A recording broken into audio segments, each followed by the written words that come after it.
past, we solved linear equations in one variable. We used inverse operations to isolate a variable on one side of an equation. Most of the equations we worked with had one solution, like this one. If you recall, others had different results. When we learned to solve linear equations with variables on both sides, there were times where our variables canceled each other out. It is possible that a linear equation in one variable could have infinitely many solutions, or none at all. The equations in this chapter have two variables, x and y. Unlike before, each and every equation has infinitely many solutions.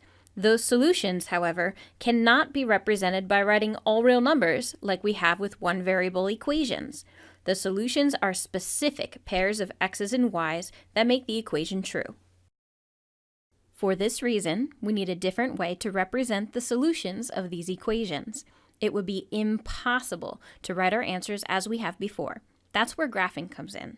Pairs of x's and y's, also known as points, are plotted on a two-dimensional plane known as a coordinate plane. In this way, we are able to record and represent all of the solutions. The graph of an equation is a picture of all of the solutions to an equation. Interestingly, depending on the type of equation, these graphs create many patterns. In Algebra 1, we focus on linear equations whose graph is a straight line. We learn three ways to graph these equations. We can graph using a table of values, using slope-intercept form, or using the x and y intercepts of the graph. Why three methods? Each method has its own set of benefits. As you gain more experience with graphing, you will begin to form your own opinion about the graphing method that works best for you.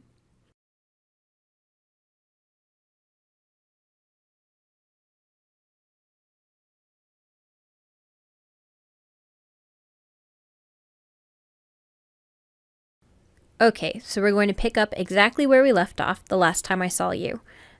We had just finished an example where you learned how to determine whether or not a point was a solution to an equation already. So we could do that algebraically, or we could do that graphically. We're moving on to the very next part of your notes section, which is working on one of the first of three methods to graph an equation. So just for a brief overview, as you saw in the last section of this video, there are three methods for graphing a linear equation in two variables. Okay. The first one that we're going to be working on today is to graph by table of values.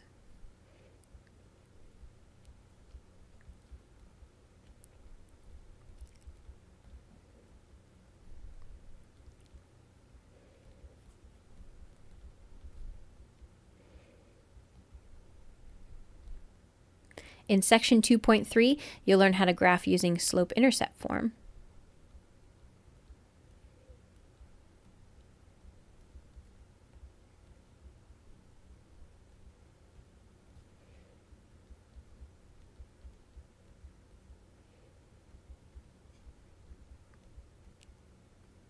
And in section 2.4, we will graph by using the x and y intercepts.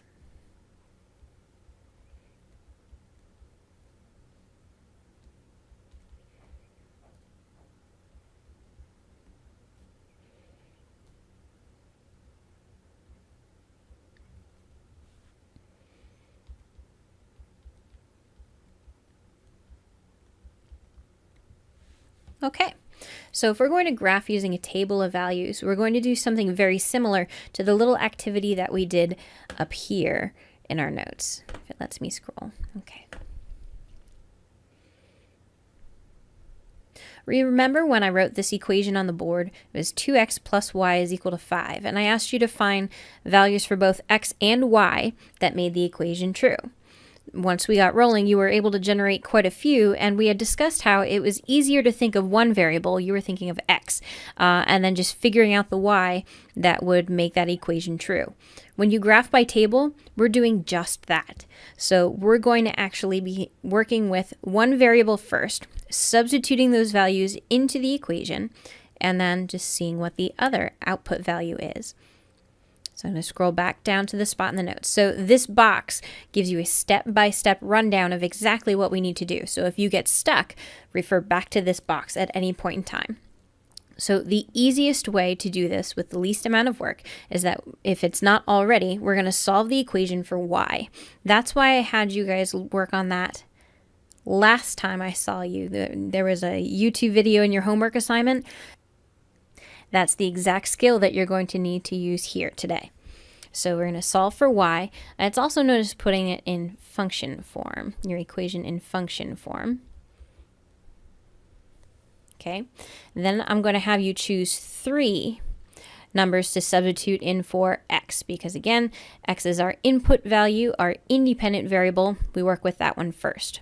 I ask you to choose 3 values for x because if you pick 3, you're going to notice whether or not you've made a mistake with your calculations, because these 3 points should lie on a straight line when we graph them. If you get any kind of strange V shape or your line isn't perfectly straight through no fault of your own when you try to draw it, then you know something is wrong. You can go back and check your work.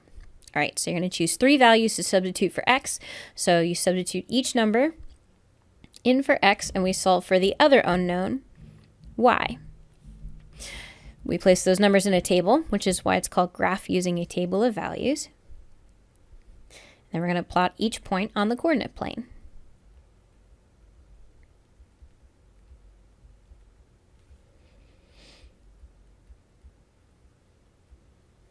From there, like I said, those 3 ordered pairs are going to line up perfectly in a straight line. There are rulers on the long desk if you would like to borrow one for your notes. You can go grab one, but we just free draw a straight line to connect those. So straight line.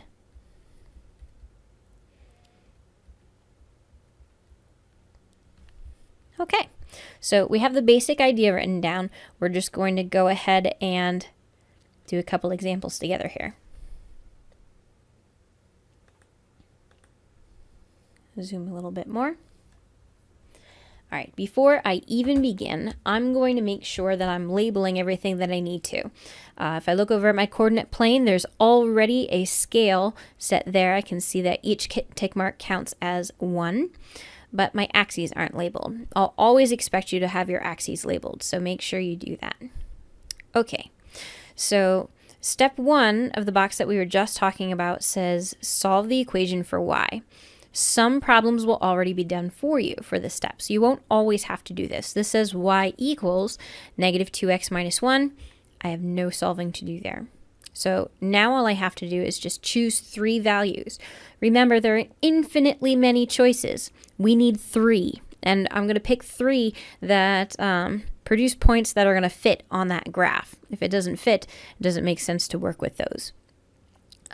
So I'll tell you what I like to work with. I'm going to label my x and my y. 0 is my favorite because multiplying by 0 and adding 0 to things just makes for easy calculations. So that's a quick one to work with. From there, it's your choice. I like picking a negative number and a positive number because if I pick all positives, I'm only going to be on the right side of the y-axis. So I like to pick something in the negative section too. Makes it easy to draw my line. So I'm just going to go with, indecisive today. I'm going to go with negative 3. And my other one, my positive number, oh, why not 2? Okay, so I've chosen my 3 x values, and one at a time, I'm going to substitute them into my equation and just see what I get for y. So this is what I want you to do when you're showing your work. So I'm substituting my negative 3 in for the x. And now it's just order of operations. So I have multiplication here and I have subtraction. I need to multiply first. So I'm going to bring down everything else. Negative 2 times negative 3 gives me 6. Minus 1, well, that's 5. So negative 3 comma 5 will be my first point that I'm going to be able to plot in my coordinate plane. All right, my next calculation, I'm going to substitute a 0 in for x. So y is equal to negative 2 times 0 minus 1. Again, I'm going to have to multiply before I subtract. So negative 2 times 0 is 0. That was easy. And 0 minus 1 is negative 1. one more to go. So I'm going to put my work over here. Y is equal to -2 times 2, because that's my last value there, minus 1. Again, multiply first. -2 times 2 is -4. I bring down my minus 1. -4 minus 1 gives me -5.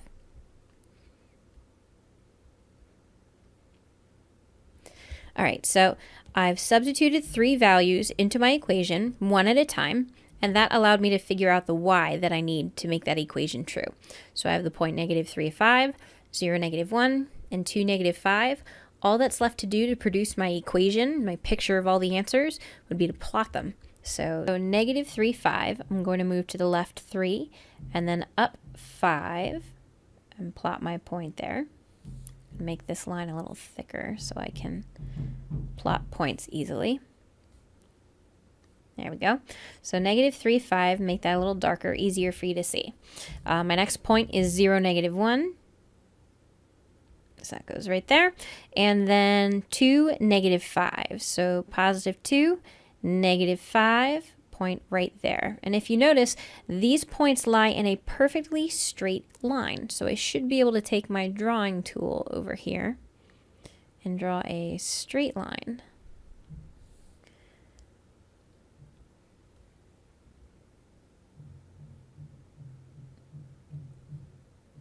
Just have to get my angle just right.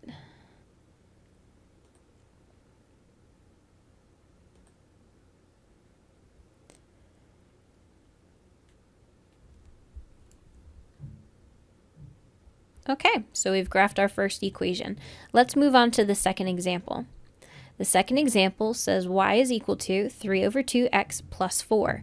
Again, this equation is already solved for y, so I won't have to worry about the first skill that we have listed in our box, in our little graphic organizer there. So all I'm left to do is choose 3 values.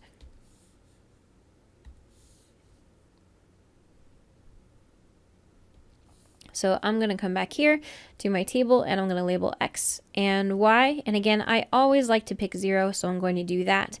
And now I'm going to look at my equation and decide what I want. So if you have a fraction being multiplied by x, you know that for some of the values that you're going to pick, the numbers aren't going to turn out nicely. Not nicely meaning you're going to have decimals. Decimals are harder to graph on here accurately, and we want to get as accurate a graph as possible. So I'll teach you a little trick that I use. My goal is to pick a value for x that I want to substitute in here so that I'll end up getting a whole number for y when I calculate my answer. The trick is, if you take a look at the denominator of that fraction, it's a 2. So I know if I pick values for x that are divisible by 2, the 2's will cancel, and I'll be able to get a whole number when I work with y. So I'm going to do that. So I'm going to pick -2, and I'm going to pick +2, and we'll see how this turns out. So we'll start with -2. So I have y is equal to 3/2 times x. So x is -2 plus 4. Just like the last problem, we're going to multiply before we add. If I multiply 3/2 times -2, I like putting mine over 1. You can use your calculator for that. The 2's will cancel. I'll end up with a -3 for my answer there. So I bring down my plus 4.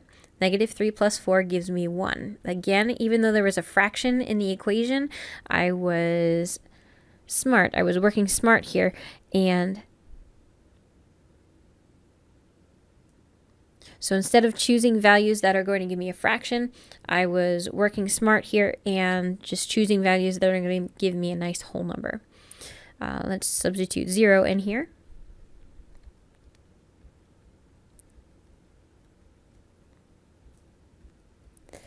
So again, multiply 3/2 times 0 is 0.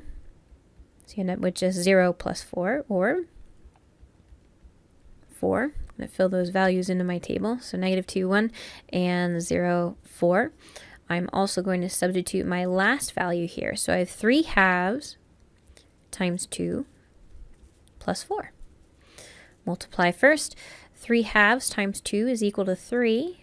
You can check in your calculator. And 3 plus 4 gives me 7. So back to my coordinate plane. I'm going to graph here. I'm just going to switch up my tools for a second so the graph works out nicely. Easy for you to see. That should be okay. All right, so if I take a look at my coordinate plane, I'm going to plot the point -2, 1. So I go back to -2 and up to 1. So I have a point plotted right there. It's a little inaccurate because of my pen here.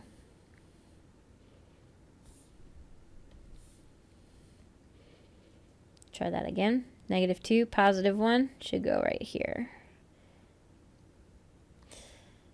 Okay, and then I have, there we go, 0, +4. So 0, I'm not going to go left or right at all. Then I'm going to go up to +4 and plot a point there. And then I'm going to go to +7. All of these come from my table. And again, I know I'm on the right track here because these 3 points lie in a perfectly straight line. So I can take my tool here for my line drawing. You can grab a ruler if you choose. I'm going to add a line in here. So let's see here. When you draw your line on your coordinate plane, make sure it extends all the way to the edges of your coordinate plane. That's important because remember, there are infinitely many solutions to this equation over here, and you're trying to represent all of them. If you stop short, I'll show you with mine here. If you stop short and do this, it's hard to see where all of those other answers are because that line represents every single one of those infinite possibilities. So make sure when you draw your line that it stretches all the way through your coordinate plane. I'm going to change the color on that so it matches my points. There. Okay. Moving on, you see that there's a section that's starred. Must mean it's important. It says important skill. This is solve for y. So this is what you had for homework the other night where you were practicing solving for y in a 2-variable equation. So I'm going to go through a couple of extra examples with you here. Remember, you can always refer back to that other YouTube video that you watched for homework. You have a couple resources available to you. All right, so if we have to solve an equation for y, it's all about perspective. So I want my y to be by itself. That means this term over here, the 7x, needs to be moved to the right-hand side of the equation. We do that using inverse operations. So since this is a positive 7x, I'm going to subtract 7x on both sides. When I write it on my right-hand side, I like to write it off to the side of the 11 that's already there because the 11 and the minus 7x are not like terms. I don't want to tempt myself to maybe take 11 minus 7 because I know I can't combine them. So on the left-hand side of my equation, 7x minus 7x is 0. That leaves me with y. I'm going to bring that down. So y is equal to, and if you want to, how do I want to word that? Okay, and when we work with the right-hand side of the equation, I have 2 terms I need to write down. There's a minus 7x and a positive 11. If you would like to get to good habits for section 3 in this chapter, I suggest you write down the variable term first. So since we were subtracting 7x on both sides, I'm just going to write that as negative 7x, and I'm going to bring down the 11. It's positive, so I'm going to write plus 11. All right, so the next example says negative 4x plus 5y is equal to negative 10. Again, my focus is here on the y. I want that to be by itself on one side of the equation. So I'm going to move this 4x to the right-hand side.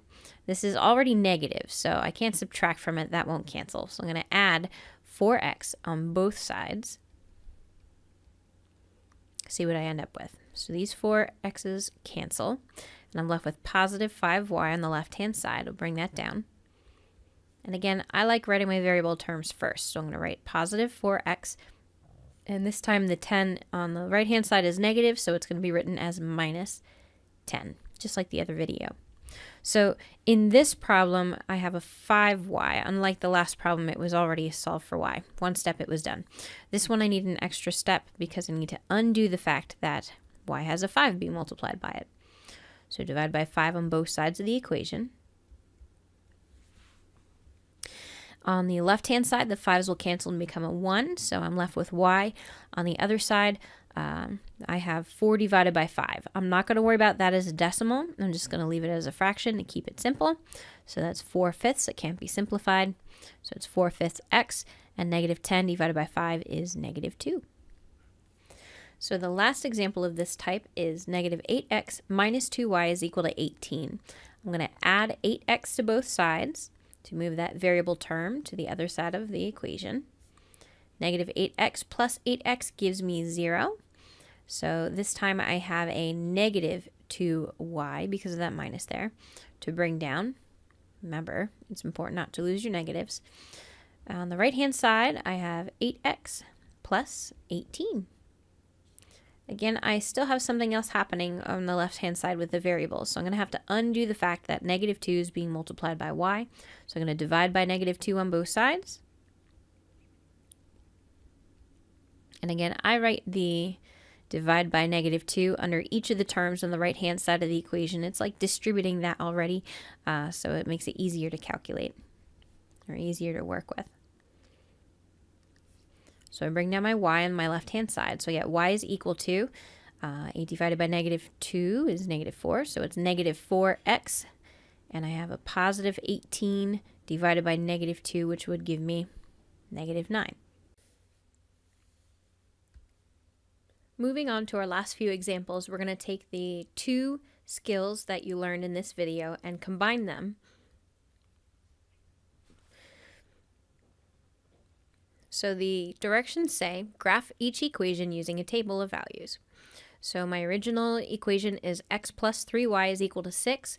Like the last few examples that we've seen, we want to solve for y to make our substitutions easier. So I'm going to subtract x on both sides of the equation. When I do that, I am left with 3y is equal to negative x. Again, I like bringing that negative x down first. And then it's positive 6, so I write plus 6. From here, I divide by negative 3 on both sides. 3's cancel and become 1, so I bring down y is equal to, and then I have this. I have negative x over 3. Remember that really in front of that x, there is actually a negative 1. So if I were to write this as a fraction, it's negative 1 over 3 times x. And then 6 over 3 is just 2, so there's a plus 2 on the end. So now I'm free to choose any 3 values that I'd like in order to find my ordered pairs to get my graph going. I'm going to label my axes quick while I'm thinking about it. Okay. So I'm going to use the same trick that I showed you in example number 2. I can see that a fraction is being multiplied by our input value. So I'm going to choose wisely so that when I substitute a value in for x, I'm going to get a nice whole number out for y. That makes my points easier to plot when it comes time to graph. So I'm going to take a look at the denominator. Denominator is a 3. If I know I'm going to have to multiply my input value by negative 1/3, I'm going to pick values that are divisible by 3 so that the numbers work out nicely. I'm also going to pick my favorite, 0. So I'm going to go with 0, negative 3, and positive 3. One at a time, I can substitute those values into my equation and see what I end up with.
Okay, so I substituted each of my 3 input values into the equation and calculated my y value. So I have 3 points that I'm going to plot, and I'll be able to complete my graph.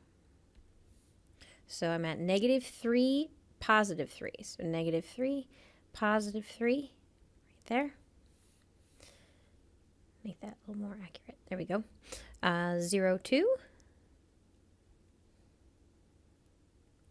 And 3, 1. Nice straight line.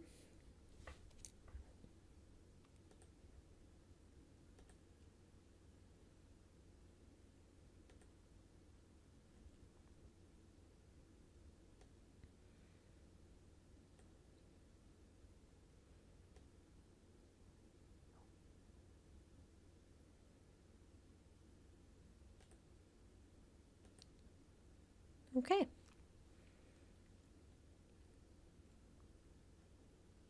I want you to try number 7 on your own. See what you can do. Pause this video, give it a try, and then hit play. Welcome back. Here's my solution to the equation. So I solved for y, and I got y is equal to 3/2 x plus 6. I chose x values -4, 0, and 2, substituted those in, and got 0, 6, and 9 respectively. Plotted my points, drew my line. So your graph should look just like mine. You might have not chosen the exact same points that I have, but your line should go through exactly the same spots of the coordinate plane that mine does. Because again, no matter what you choose, all of these points will lie on the same line because it represents all of the solutions to the equation. We have one more type of equation to graph. And that's with these examples here. So if you notice, both numbers 1 and 2 with these special cases seem to look a little different than the other problems that we've done. So number 1, the original problem is x is equal to 2. I'm going to set up my table for my values. But I'm not going to be able to pick random values for x because the equation says x equals 2. That means x can't be 0 or -1 or any of those values. So no matter what, my input value, or my x value, is going to be 2. So what about the y? Well, if you think about it, I just need to think of a point that has an x coordinate of a 2. The y doesn't really matter. So I can think of a point like 2, 0. I can pick, 2, 4. Or 2, -7. All of those points have a 2 for an x coordinate, so that satisfies the original equation. So when I go to graph it, let's see what kind of line we're looking at here. So 2, 0 is right here. 2, 4 and 2, -7. Notice all of these points lie on a vertical line. That's why this is a special case. So the equation x equals 2 is the equation for a vertical line. One last example. The original equation is y is equal to -4. So I'm going to set up my table of values as I did with the last problem. And notice this time our y is restricted. It can't be anything other than -4. So I'm just going to write that down 3 times in my y column. So the x value doesn't really matter. I have infinitely many choices. I'm just going to pick 1, 2, and 5. So I'm going to plot these points, see what it looks like. So the point 1, -4 would be here. Make that a little bigger. All right, so 1, -4 would be about here. 2, -4, right here. And 5, -4, here. So you notice when an equation is missing an x, it only has a y in here, and I'm graphing 2-dimensionally, I end up with a horizontal line.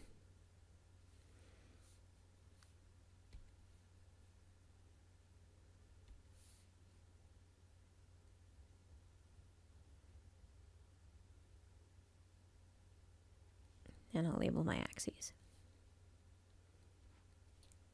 Thanks for watching.